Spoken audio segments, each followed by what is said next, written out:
So you'll see that. And the cones are made of, originally they were made of, they're commercially manufactured now, because somebody had a good idea, I guess. But they were originally made by hand through tobacco snuff, snuff tobacco, whatever it's called, the lids. That's where Cool. the old dresses will have been made from that. And my sister was one of those. And my family was really blessed because the same group of Whitefish Bay people came back to Grand River some years later, and they initiated my sister into that traditional jingle dress, because she was starting to be able to fashion them the way they're supposed to be fashioned, and she learned that. So she was really happy about that. Our whole family was. So our whole family had it, and this is one of the other elements of traditional powwows, is that sometimes they'll have huge family giveaways. And so we did. We honored the Whitefish Bay people and the jingle dress dancers. So it almost breaks your bank, but you do it because it's the honor of it. You buy blankets and all of that, and you wrap the people with it. So, and I think that's one of the reasons why they outlawed our dance in the beginning. They couldn't understand that honoring, because especially the potlatch people in the BC area, because a lot of them, they give almost their entire wealth away at one of those potlatches.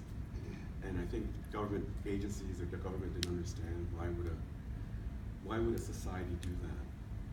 Because it's not capitalism. It's you try to hoard all the money you can get.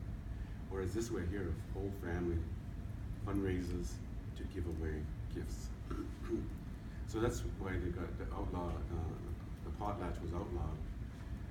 And for us and the rest of Canada, it was outlawed in 1921 by Duncan Scott, who was one of the promoters of Indian residential schools. So he also outlawed our music and dance, and on all of the reserves in Canada. So I should have brought the letter. The letter, okay. She has a letter that he wrote to his Indian agent, and I'll let you know that every reserve in Canada at one time had an Indian agent who was the police, the jury, and the judge. He controlled all of our lives, and he was non-native. And my uncle used to tell me stories where they had to have a green card signed just to go uptown to shop. So that's how wicked it was at that time, to get permission from, we couldn't move around in the territory in Ontario. So anyway, Duncan Campbell Scott sent a letter to all these Indian agents discouraging the people in those communities, our communities, not to indulge in the arts of dance and music. So it's another way of undermining the society. So anyway, I'm just trying to find a letter that he wrote. For my people, the Longhouse people, the beauty of it was that it could go underground, so everything went underground for a while. I think a lot of First Nations, it went into secrecy, right? So that's why a lot of this music and dance survived. And a lot of the music you'll hear is compositions that are just coming to the arena. So they're new compositions that you'll be hearing. Some of them are in the language, and some of them are in vocables. Okay. So that's what you'll be hearing. But the structures are all the same regardless of what nation you're from. You still maintain that certain structure of music, so we can all dance to it. So that's the beauty of that, and that's why it's been able to sort of go across the country so fast in the last 3 or 4 decades. So from the Omaha area and then out this way and then out to the West Coast. So in the summertime, there's probably 2 or 3 going on in Ontario and the Great Lakes area. That's within driving distance. So our families tend to be like cottagers.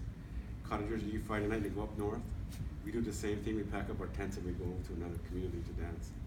They come back Sunday night, just like cottagers do on 400 or Highway 69. So it was the same kind of momentum, the same kind of psychology.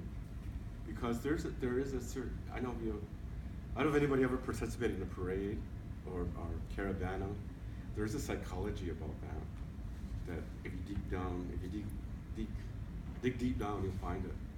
And And that's the same thing that happens to us when we're dancing. That's why I said there's this alter ego thing happening. And all of our songs are about 5 minutes long, so you're dancing in 90-degree weather with all this gear on, all this regalia, and then you hit euphoria. And that's the moment when you're just one with everything, right? I've been asked lots of times, what am I thinking when I'm dancing? I don't even know, because I'm able to hit that euphoric state with my endorphin and dopamine just running through my system. And that's what happens. And that's the same thing that happens when we go to a rave or to a concert, right? We just like, you're going to, it's just like this pilgrimage to see a great artist. The one for me was Tina Turner. We're talking about even the YouTube thing. Mm-hmm. I don't know how many pilgrimages I made to see Tina Turner, but I know I spent a couple $1,000s to get to that euphoric state. But that's what's at play, and that's why we do that. And it's natural. It happens to our blood system, and so I think that's the beauty of dance and movement and song. So we get that whether we sing in a shower or we sing in a choir, or we get those same kind of rushes or euphoric states that we go through.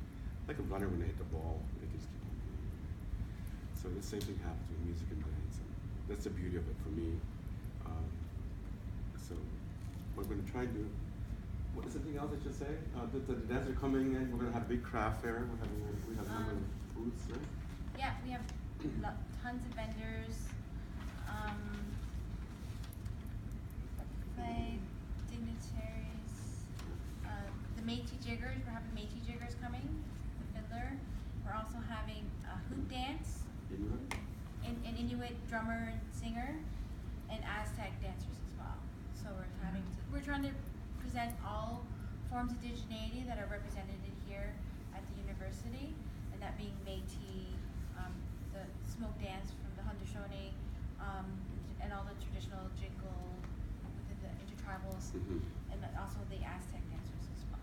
So we got, I think we have a 4-hour window to try and pack all of this stuff in. It's kind of nice. It makes us keep us on our toes. So we're going to try and celebrate all of that in 4 hours. And then we're going to have a giant round dance at the end, like they're saying, which everybody can come. And then you're invited, if you come to it, you're invited to join us. There's segments called intertribals or internationals, they call it. And it's when you can come and dance and just walk with the music. So that's all encouraged. And we have tiny tots too. We have tiny tots dancing, so they're encouraged to come as well. I guess, so I've been involved with a lot of powwows in Ontario, either as a judge, but that's one other thing, we don't have dance competitions at this one. It's really a social one. I think Jennifer would be tearing her hair out if she's trying to find and raise money for dance competitions. That's probably another $80,000 to her budget she'd have to find. But anyway, she don't have to do that. But that's the most community powwows in the summer, they have to raise that kind of money from the gate or vendor rental spaces and stuff, or fundraising through arts programs. Anyway, and so each one of those categories would have been, that I named the 6, would be done by age groups. Then you have competitions for all of them. You end up with like 18 competitions throughout the weekend, twice. It runs through twice. And at the end, you get a purse honorarium for placing for 2nd and 3rd by the most points. So at those powwows, you see everybody have a number on. Kind of looks gross because you got a beautiful regalia and then you got a big old number on the bottom attached to your regalia. But it's fun. It gets pretty keen. It's like any sport, hockey or whatever you're into, figure skating. It changes the psychology about it because people aren't talking to each other after a while because the competition is so keen, right? I've been at powwows where I thought was one of my best buddies dancing alongside won't talk to me at home because we're in competition against each other. So it changes the face of everything.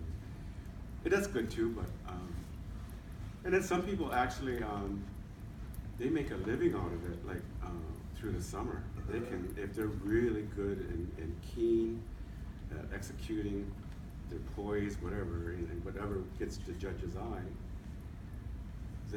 a lot of young families I find do that. They after school's out in June, they just travel all summer to some of these powwows.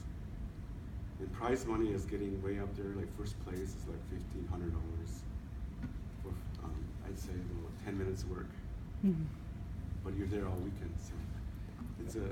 And then the wife might dance, and then all the children will dance. So there's some powwow families that they're really into that. And, all the blessings to them that they can do that. They can take the summer off and do that. Unfortunately, most of us work, so we can't do that. So we have to choose which one we can go to. A lot of people don't go to competition; they just go there to dance. I mean, depends on what you feel that day, I guess, when you go to it. The host community, like we're gonna have a feast for all the dancers. So that's one of the elements of a powwow, that you share food at the end. Try to make that a point. And at the beginning, we're going to smudge. Yes. And that's a real significant, for the Anishinaabe people, it's very significant. And the Muskego people, the Crees, they do the smudging. The Ongwahome people, we don't do that. But we participate because it's on Anishinaabe territory here. Right? So, and it's a cleansing, and it's a metaphor for it. You cleanse your soul and your spirit. And you even make gestures like you're cleansing. You go like this and one thing like that. With the incense, it's like an incense, right? So you use that incense. And the incense, the aroma of it goes up. So we say it's going to the Creator. So that's the connection, the metaphor for all of that.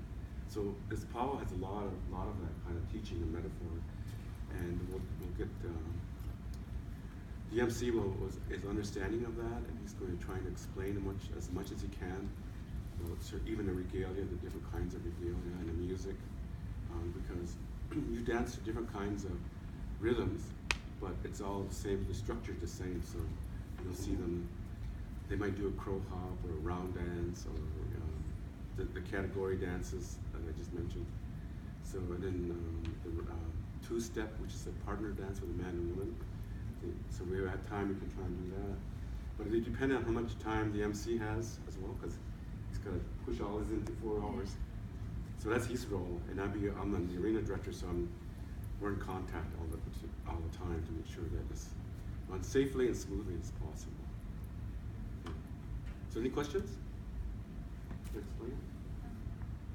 My only other history is that I used to run Canada's largest one, Skydome. So that's where my history is. I ran it for like 15 years there. That's why I asked him to be our mentor. Once I found that out, I was knocking on his door. I'm like, hey, would you like to help us? That was a headache, but because you're concerned about people, because you're looking for people's safety. That's the main thing, right? Because there's a great big Skydome thing. I still call it Skydome, but anyway. The last time we used that space, it was $110,000 a day to use it, just to use it. With all the union people, we couldn't even move chairs. They were angry. That's our job. We gotta move the chairs because they're all unionized, right? Or we couldn't move a cable even. They said we gotta do that. I said okay. So, but it was a beautiful venue. People enjoyed it because first timers they see it on TV, but to actually stand on the floor and look up. It was amazing, especially for children and young people. They were just amazed. And we got to rent the jumbotron. It was like $8,000 a day just to rent that, and that's the cameramen for the jumbotron. So it's an expensive venue. So we're so happy we're getting it donated here. Yeah. So those costs aren't there. Yeah. So that's the history of us. Yeah. Honor songs? Oh yeah, the honor song. We're going to have some honor song. So if you happen to be there, we'll be calling out all the students of U of T to be honored. So they dance by themselves so that everybody sees who's there. And then faculty.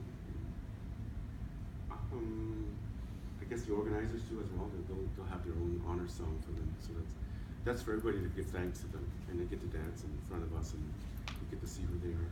So that's how we do it. Doesn't matter if you're good at it. You just go with the Just flow. go with the flow. And feel the beat. That's all that matters. Yeah. Just walk. Yeah. So. Or walk. You're invited to walk. Walk in honor, yeah.